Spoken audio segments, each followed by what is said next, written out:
भांत की सिया नीली बात भांत की सिया नीली बात भांत की सिया तही प्रकाश हमारा भयो तही प्रकाश हमारा भयो पटना शहर विखे पवलयो पटना शहर विखे पवलयो तई प्रकाश हमारा भयो तई प्रकाश हमारा भयो तई प्रकाश हमारा भयो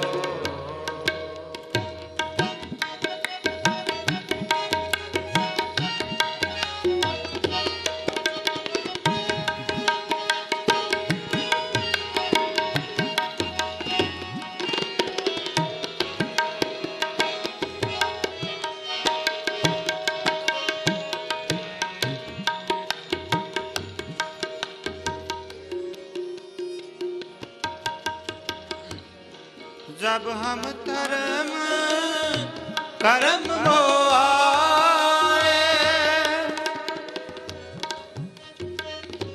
जब हम धर्म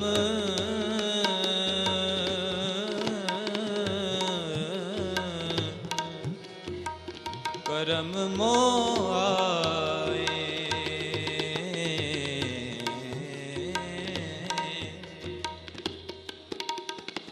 जब हम धर्म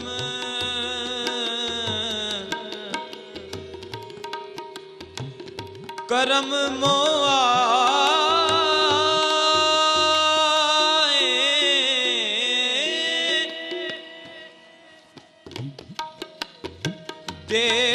देवलोक तब पिता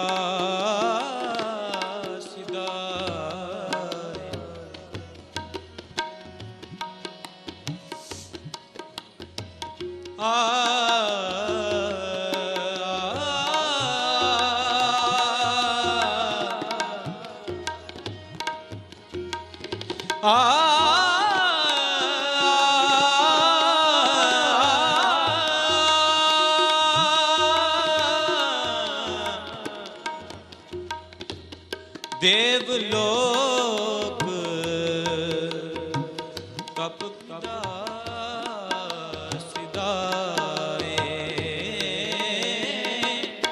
जब हम धर्म कर्म मोह आए जब हम धर्म कर्म मोह आए देवलोक तब पिता सदाए देवलोक तब पिता सदाए देवलोक तब पिता सदाए देवलोक तब पिता सदाए तई प्रकाश हमारा भयो तई प्रकाश हमारा भयो पटना शहर विखे पवलयो पटना शहर विखे पवलयो तई प्रकाश हमारा भयो तई प्रकाश हमारा भयो तई प्रकाश हमारा भयो हमारा भयो हमारा भयो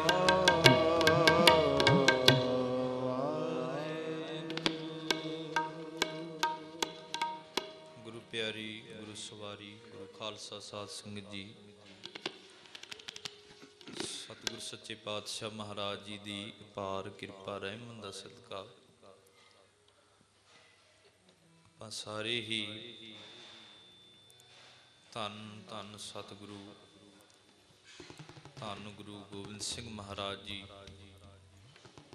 ਤਿੰਨਾਂ ਦੇ ਪ੍ਰਕਾਸ਼ ਦਿਹਾੜੇ ਨੂੰ ਮਨਾਉਂਦਿਆਂ ਹੋਇਆਂ ਆਪਾਂ ਸਾਰੇ ਪਾਵਨ ਦਰਬਾਰ ਵਿੱਚ ਇਕੱਤਰ ਹੋਏ ਹਾਂ। ਸਾਧ ਸੰਗਤ ਜੀ, ਨਾਲ ਨਾਲ ਆਪਾਂ ਸਾਰੇ ਸਿਮਰਨ ਦੇ ਵਿੱਚ ਵੀ ਜੁੜਾਂਗੇ ਤੇ ਨਾਲ ਨਾਲ ਜਿਨ੍ਹਾਂ ਦਾ ਪ੍ਰਕਾਸ਼ ਦਿਹਾੜਾ ਮਨਾਉਣ ਵਾਸਤੇ ਆਪਾਂ ਸਾਰੇ ਇੱਥੇ ਆਏ ਹਾਂ। ਸਾਧ ਸੰਗਤ ਜੀ, ਉਹਨਾਂ ਦੇ ਜੀਵਨ ਵਿੱਚੋਂ ਜਿਸ ਤਰ੍ਹਾਂ ਕਹਿ ਲਈਏ ਸਾਗਰ ਦੇ ਵਿੱਚੋਂ ਇੱਕ ਅੱਧੀ ਬੂੰਦ, ਉਹਨਾਂ ਦੇ ਜੀਵਨ ਵਿੱਚੋਂ ਕੁਝ ਝਲਕੀਆਂ, ਕੁਝ ਉਹਨਾਂ ਦੇ ਜੀਵਨ ਦੇ ਦ੍ਰਿਸ਼ਟਾਂਤ ਆਪ ਸੰਗਤ ਦੇ ਨਾਲ ਸਾਂਝੇ ਕਰਨ ਦਾ ਯਤਨ ਕਰਾਂਗੇ। ਇਹ ਸਾਗਰ ਵਿੱਚੋਂ ਇੱਕ ਦੋ ਬੂੰਦਾਂ ਹੀ ਹੋਣਗੀਆਂ, ਕਿਉਂਕਿ ਸਾਧ ਸੰਗਤ ਜੀ, ਉਹਨਾਂ ਦਾ ਜੀਵਨ ਬੇਸ਼ੱਕ ਦੁਨਿਆਵੀ ਉਮਰ 40-41 ਕੁ ਸਾਲ ਮੇਰੇ ਪਾਤਸ਼ਾਹ ਦੀ, ਪਰ ਸਾਧ ਸੰਗਤ ਜੋ ਛੋਟਾ ਜੀਵਨ ਵੀ ਬਹੁਤ ਵੱਡਾ ਹੈ। ਉਸ ਏਡੇ ਕੁ ਜੀਵਨ ਤੋਂ ਹਜ਼ਾਰਾਂ ਲੱਖਾਂ ਲੋਕਾਂ ਨੇ ਆਪਣੇ ਜੀਵਨ ਨੂੰ ਬਣਾਇਆ ਹੈ। ਸੋ ਸਾਧ ਸੰਗਤ ਜੀ, ਨਾਲ ਨਾਲ ਆਪਾਂ ਸਿਮਰਨ ਦੇ ਵਿੱਚ ਵੀ ਜੁੜਾਂਗੇ। ਆਪ ਜੀ ਜਾਣਦੇ ਹੀ ਹੋ ਸਾਰੇ ਜਣੇ ਕਿ ਮਹਾਂਪੁਰਖਾਂ ਦਾ ਪਟਨਾ ਸਾਹਿਬ ਮਹਾਂਪੁਰਖ ਗਏ ਹੋਏ ਨੇ, ਉੱਥੇ ਉਹਨਾਂ ਦਾ ਅੱਜ ਸਨਮਾਨ ਹੋਣਾ, ਜੋ ਉਹਨਾਂ ਨੇ ਗੁਰੂ ਪੰਥ ਵਿੱਚ ਸੇਵਾ ਕੀਤੀ ਹੈ, ਉੱਥੇ ਉਹਨਾਂ ਦਾ ਸਨਮਾਨ ਹੋਣਾ। ਇਸ ਕਰਕੇ ਉਹ ਪਟਨਾ ਸਾਹਿਬ ਦੀ ਧਰਤੀ ਉੱਪਰ ਗੁਰੂ ਕਲਗੀਧਰ ਪਾਤਸ਼ਾਹ ਮਹਾਰਾਜ ਜੀ ਦਾ ਪ੍ਰਕਾਸ਼ ਦਿਹਾੜਾ ਮਨਾਉਣ ਵਾਸਤੇ ਗਏ ਨੇ। ਆਪਾਂ ਸਾਧ ਸੰਗਤ ਜੀ ਇੱਥੇ ਬੈਠ ਕੇ ਸਾਰਿਆਂ ਨੇ ਜੁੜਨਾ ਹੈ। ਸੋ ਇੱਕ ਵਾਰੀ ਸਾਰੀ ਸੰਗਤ ਨੂੰ ਪਹਿਲਾਂ ਤਾਂ ਮੈਂ ਮਹਾਰਾਜ ਜੀ ਦੇ ਸਮੂਹ ਜਥੇ ਵੱਲੋਂ ਆਪ ਸਾਰੀਆਂ ਸੰਗਤਾਂ ਨੂੰ ਸਤਿਗੁਰੂ ਜੀ ਦੇ ਪ੍ਰਕਾਸ਼ ਦਿਹਾੜੇ ਦੀਆਂ ਲੱਖ ਲੱਖ ਵਧਾਈਆਂ ਹੋਣ। ਤੇ ਆਓ ਸਾਧ ਸੰਗਤ ਜੀ, ਫਤਿਹ ਦਾ ਸਿਮਰਨ ਕਰਨ ਤੋਂ ਉਪਰੰਤ ਆਪਾਂ ਸਿਮਰਨ ਨਾਲ ਜੁੜਨਾ ਹੈ। ਨਾਲ ਨਾਲ ਸਾਰੇ ਆਪਾਂ ਸਤਿਗੁਰੂ ਜੀ ਦੇ ਜੀਵਨ ਵੱਲ ਵੀ ਝਾਤ ਮਾਰਾਂਗੇ। ਪਹਿਲਾਂ ਸਾਰੇ ਪਿਆਰ ਸਹਿਤ ਫਤਿਹ ਗਜਾਓ। ਸਾਰੇ ਕਿਰਪਾ ਕਰੋ ਜੀ। ਵਾਹਿਗੁਰੂ ਜੀ ਕਾ ਖਾਲਸਾ, ਵਾਹਿਗੁਰੂ ਜੀ ਕੀ ਫਤਿਹ। ਆਓ ਹੁਣ ਸਾਧ ਸੰਗਤ ਜੀ ਆਪਾਂ ਸਿਮਰਨ ਦੇ ਨਾਲ ਜੁੜਦੇ ਹਾਂ। ਸਾਰੇ ਨਾਲ ਨਾਲ ਕਿਰਪਾ ਕਰਿਓ। ਵਾਹਿਗੁਰੂ ਵਾਹਿਗੁਰੂ ਵਾਹਿਗੁਰੂ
जी साध संगत जी पहले हिस्से विच जो स्टेज उपर सिंह बैठे ने वो बोलणगे, दूजे हिस्से विच जिहड़े थल्ले भाई, तीजे हिस्से विच सारियां बीबियां।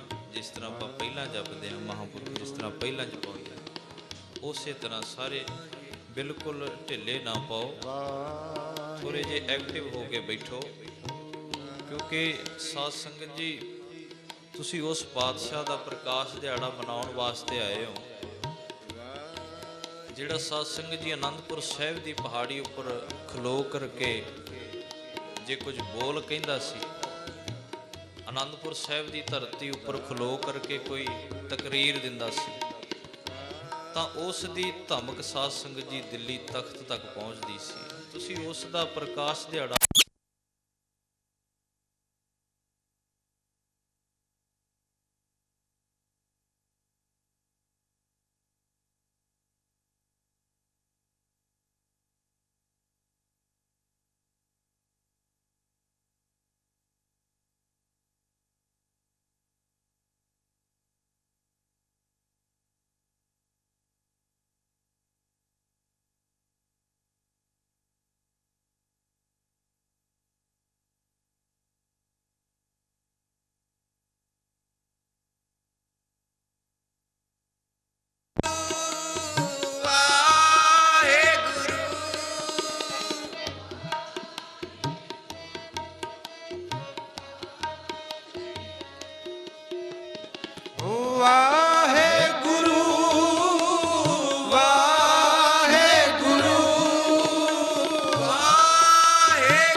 ਪਿਆਰੀ ਸਾਧ ਸੰਗਤ ਜੀ, ਸਤਿਗੁਰੂ ਗੁਰੂ ਕਲਗੀਧਰ ਪਾਤਸ਼ਾਹ ਮਹਾਰਾਜ ਜੀ ਜੋ ਆਪ ਜੀ ਨੇ ਉਹਨਾਂ ਦੇ ਮੁਖਾਰ ਬਿੰਦ ਤੋਂ ਉਚਾਰਨ ਆਪ ਜੀ ਨੇ ਪਾਵਨ ਸ਼ਬਦ ਸਰਵਣ ਕੀਤਾ ਹੈ। ਸਾਧ ਸੰਗਤ ਜੀ, ਉਹਦੇ ਵਿੱਚ ਸਤਿਗੁਰੂ ਆਪਣੀ ਦਾਸਤਾਨ ਬਿਆਨ ਕਰਦੇ ਹਨ। ਸਤਿਗੁਰੂ ਸੱਚੇ ਪਾਤਸ਼ਾਹ ਮਹਾਰਾਜ ਜੀ ਇਹ ਵੀ ਬਚਨ ਕਰਦੇ ਹਨ ਕਿ ਚਿਤ ਨ ਭਇਓ ਹਮਰੋ ਆਵਨ ਕੋ, ਚੁਭੀ ਰਹੀ ਸੁਰਤ ਪ੍ਰਭ ਚਰਨਨ ਮੈਂ। ਮਹਾਰਾਜ ਕਹਿੰਦੇ ਨੇ, ਗੁਰਸਿੱਖੋ ਪਿਆਰਿਓ, ਐ ਸੰਸਾਰ ਦੇ ਵਾਸੀਓ, ਮੇਰਾ ਜੀ ਨਹੀਂ ਸੀ ਕਰਦਾ ਆਉਣ ਨੂੰ, ਮੇਰਾ ਚਿੱਤ ਨਹੀਂ ਸੀ ਕਰਦਾ ਆਉਣ ਨੂੰ ਇਸ ਮਾਤ ਲੋਕ ਉੱਤੇ, ਪਰ ਕਹਿੰਦੇ ਮੈਨੂੰ ਆਉਣਾ ਪਿਆ, ਹੁਕਮ ਹੋਇਆ, ਮੈਂ ਆਇਆ। ਕਿਉਂ ਆਇਆ? ਤੁਹਾਡੇ ਹਾਲਾਤ ਵੇਖ ਕੇ, ਤੁਹਾਡੇ ਉੱਤੇ ਜ਼ੁਲਮ ਹੁੰਦਾ ਵੇਖ ਕੇ ਮੇਰਾ ਜੀ ਨਹੀਂ ਸੀ ਕਰਦਾ ਆਉਣ ਨੂੰ, ਫੇਰ ਵੀ ਮੈਨੂੰ ਆਉਣਾ ਪਿਆ।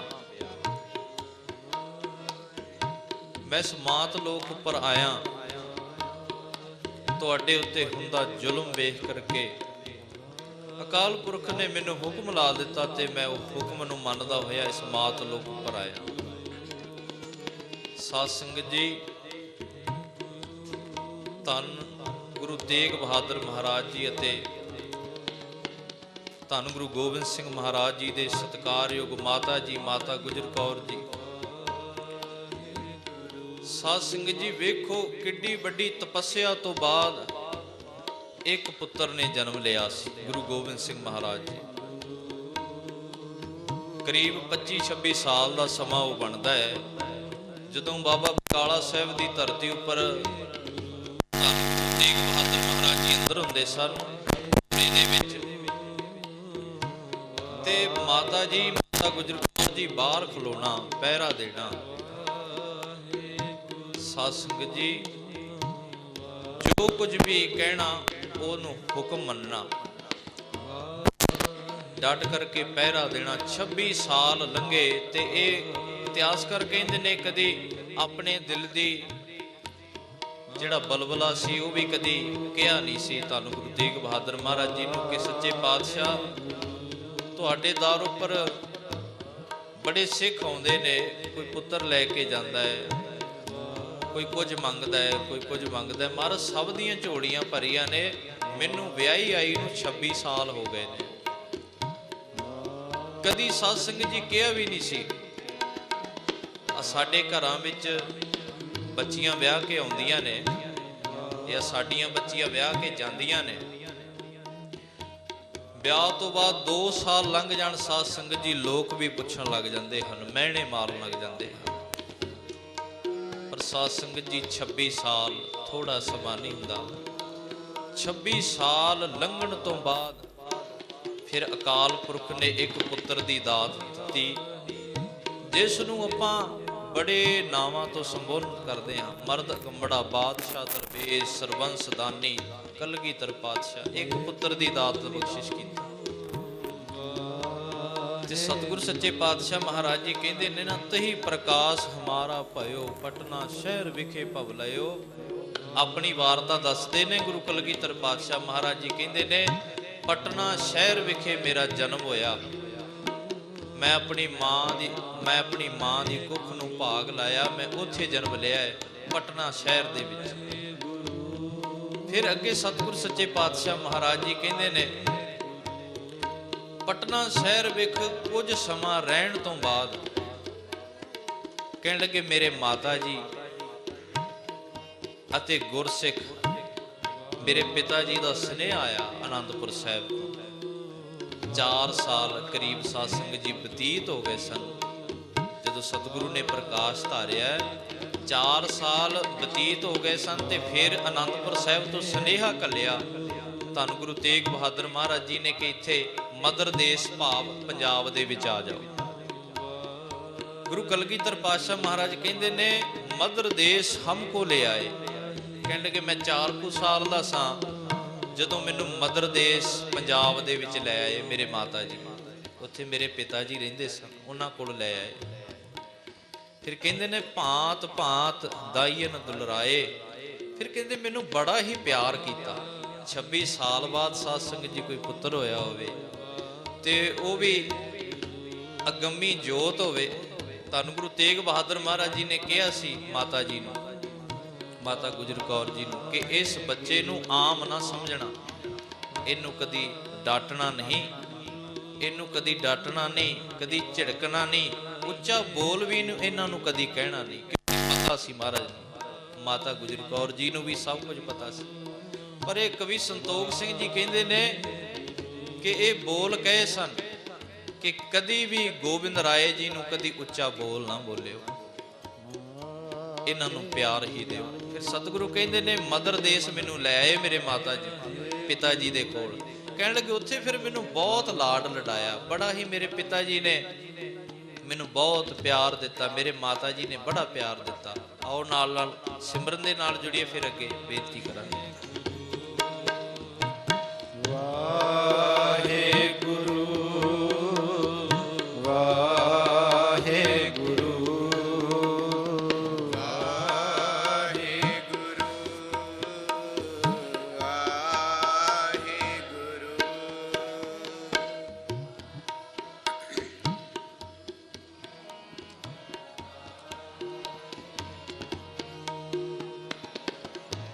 ਵਾਹਿਗੁਰੂ ਵਾਹਿਗੁਰੂ। ਸਾਰੇ ਕਿਰਪਾ ਗੁਰੂ ਸਾਸੀ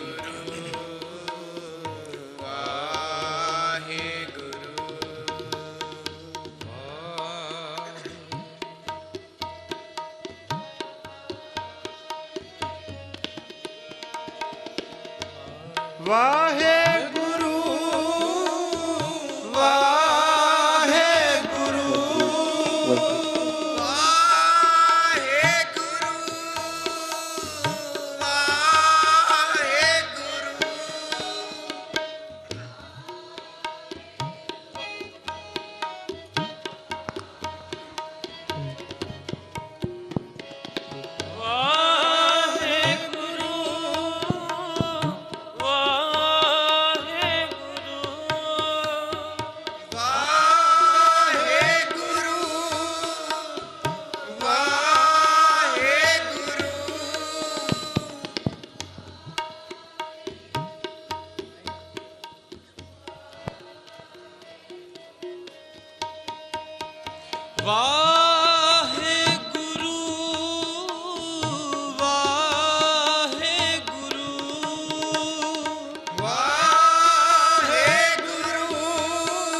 ਵਾਹਿਗੁਰੂ ਵਾਹਿਗੁਰੂ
ਵਾਹਿਗੁਰੂ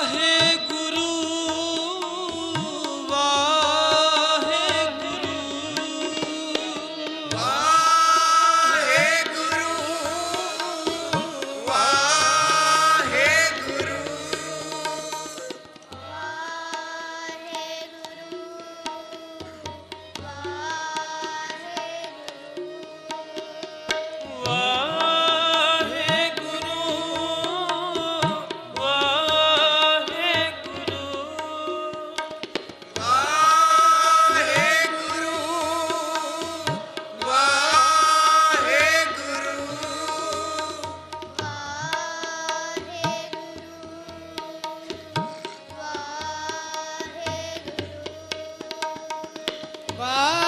ਵਾਹਿਗੁਰੂ ਵਾਹਿਗੁਰੂ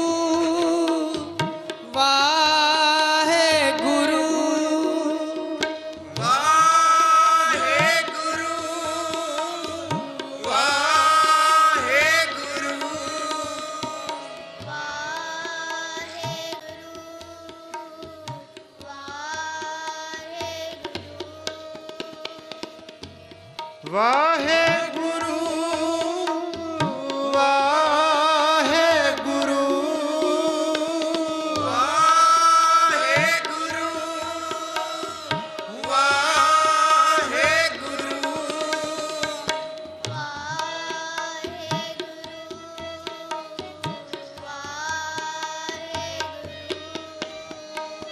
ਵਾਹਿਗੁਰੂ ਵਾਹਿਗੁਰੂ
ਵਾਹਿਗੁਰੂ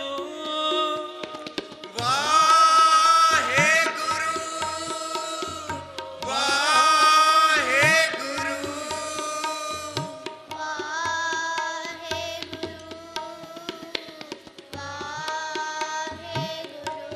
ਸਾਧ ਸੰਗਤ ਜੀ,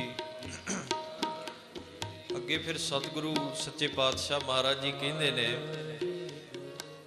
ਸਾਧ ਸੰਗਤ ਜੀ ਜਦੋਂ ਅਸੀਂ ਇੱਥੇ ਆਏ ਨਾ ਪੰਜਾਬ ਮਦਰ ਦੇਸ਼ ਆਨੰਦਪੁਰ ਸਾਹਿਬ, ਮੈਂ ਆਪਣੇ ਪਿਤਾ ਜੀ ਨੂੰ ਮਿਲਿਆ 4 ਸਾਲ ਤੋਂ ਬਾਅਦ। ਤੇ ਸਾਧ ਸੰਗਤ ਜੀ ਫਿਰ ਵੇਖੋ, ਕਹਿੰਦੇ ਨੇ ਫਿਰ ਮੇਰੇ ਪਿਤਾ ਜੀ ਨੇ, ਮੇਰੇ ਮਾਤਾ ਜੀ ਨੇ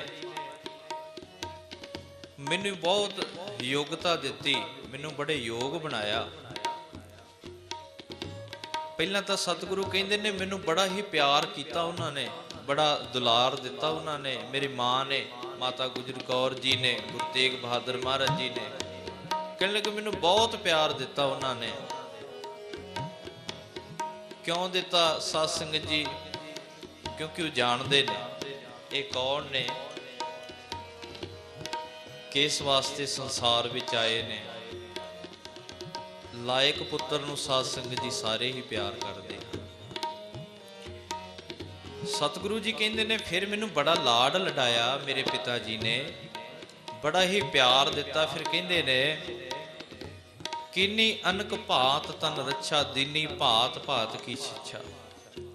ਮੇਰੇ ਸਰੀਰ ਨੂੰ ਮੈਨੂੰ ਬੜਾ ਸਾਂਭ ਕੇ ਰੱਖਦੇ ਸੀ, ਮੈਨੂੰ ਬੜਾ ਪਿਆਰ ਦਿੰਦੇ ਸੀ ਤੇ ਮੈਨੂੰ ਭਾਂਤ ਭਾਂਤ ਦੀ ਸਿੱਖਿਆ ਦਿੱਤੀ, ਮੈਨੂੰ ਬੜੀ ਸਿੱਖਿਆ ਦਿੱਤੀ। ਸਾਧ ਸੰਗਤ ਜੀ ਸੰਸਕ੍ਰਿਤ ਪੜ੍ਹਾਈ, ਗੁਰੂ ਗੋਬਿੰਦ ਸਿੰਘ ਮਹਾਰਾਜ ਜੀ ਸੰਸਕ੍ਰਿਤ ਪੜ੍ਹੇ, ਉਰਦੂ, ਅਰਬੀ, ਫਾਰਸੀ, ਬੜੀਆਂ ਭਾਸ਼ਾਵਾਂ ਦਾ ਗੁਰੂ ਗੋਬਿੰਦ ਸਿੰਘ ਮਹਾਰਾਜ ਜੀ ਨੂੰ ਗਿਆਨ ਹੈ। ਤੇ ਸਾਧ ਸੰਗਤ ਜੀ ਸ਼ਸਤਰ ਵਿਦਿਆ ਦੇ ਉਹ ਬਹੁਤ ਧਨੀ ਹਨ। ਜਦੋਂ ਕਿਤੇ ਆਨੰਦਪੁਰ ਸਾਹਿਬ ਜਦੋਂ ਪਹਾੜੀਆਂ ਨੇ ਘੇਰਾ ਪਾਇਆ ਹੋਇਆ ਸੀ, ਮਹਾਰਾਜ ਨੇ ਜਦੋਂ ਤੀਰ ਚਲਾਇਆ, ਜਦੋਂ ਸੈਦ ਖਾਨ ਜਰਨੈਲ ਚੜ੍ਹ ਕੇ ਆਇਆ ਸੀ, ਜਦੋਂ ਗੁਰੂ ਗੋਬਿੰਦ ਸਿੰਘ ਮਹਾਰਾਜ ਨੇ ਤੀਰ ਚਲਾਇਆ, ਕਰੀਬ ਸਾਧ ਸੰਗਤ ਜੀ 3-4 ਕਿਲੋਮੀਟਰ ਦੂਰ ਸੀ ਸੈਦ ਖਾਨ, ਤੀਰ ਚਲਾਇਆ ਤੇ ਉਹਦੇ ਪਾਵੇ ਵਿੱਚ ਆ ਕਰਕੇ ਤੀਰ ਵੱਜਾ। ਇਹ ਮੈਂ ਤਾਂ ਬੇਨਤੀ ਕਰ ਰਿਹਾ ਕਿ ਵੇਖੋ ਸ਼ਸਤਰ ਵਿਦਿਆ ਉਹਨਾਂ ਦੀ ਕਿਹੋ ਜਿਹੀ ਸੀ। ਤੀਰ ਆ ਕੇ ਪਾਵੇ ਨੂੰ ਵੱਜਿਆ, ਹਾਥੀ ਉੱਪਰ ਬੈਠਾ ਹੈ ਸੈਦ ਖਾਨ। ਸਾਧ ਸੰਗਤ ਜੀ ਜਿਹੜਾ ਉੱਪਰ ਹਾਥੀ ਦੇ ਬੈਠਣ ਵਾਲਾ ਆਸਣ ਹੁੰਦਾ, ਉਹਦੇ 4 ਪਾਵੇ ਸਨ। ਇੱਕ ਪਾਵੇ ਵਿੱਚ ਜਦੋਂ ਤੀਰ ਆ ਕੇ ਵੱਜਿਆ, ਨਾਲ ਉਹਦੇ ਇੱਕ ਚਿੱਠੀ ਤੇ ਲਿਖਿਆ ਸੀ, ਸੈਦ ਖਾਨ ਜੇ ਮੈਨੂੰ ਤੇਰੇ ਪਲੰਗ ਦਾ ਪਾਵਾ ਦਿਸਦਾ ਹੈ, ਦਿਸਦਾ ਮੈਨੂੰ ਤੇਰਾ ਸਿਰ ਵੀ ਹੈ। ਜੇ ਮੈਂ ਚਾਹੁੰਦਾ ਇੱਕ ਤੀਰ ਮਾਰ ਕੇ ਤੇਰੀ ਕਹਾਣੀ ਖਤਮ ਕਰ ਦਿੰਦਾ, ਵੇਖ ਲਾ ਜੇ ਵੀ ਮੌਕਾ।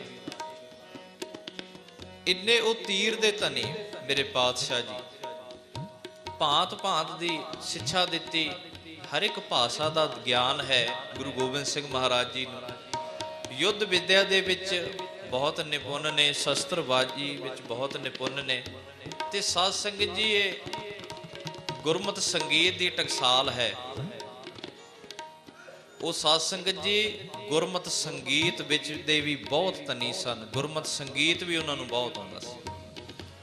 400 ਤੋਂ ਵੱਧ ਰਾਗ ਗੁਰੂ ਕਲਗੀਧਰ ਪਾਤਸ਼ਾਹ ਮਹਾਰਾਜ ਨੇ ਤਾਊਸ ਦੇ ਉੱਪਰ ਗਾਏ ਨੇ। 400 ਤੋਂ ਵੱਧ ਰਾਗ, 62 ਰਾਗ ਨੇ ਗੁਰੂ ਗ੍ਰੰਥ ਸਾਹਿਬ ਮਹਾਰਾਜ ਜੀ ਦੇ ਵਿੱਚ, 31 ਮਿਸ਼ਰਤ ਤੇ 31 ਸੁੱਧ।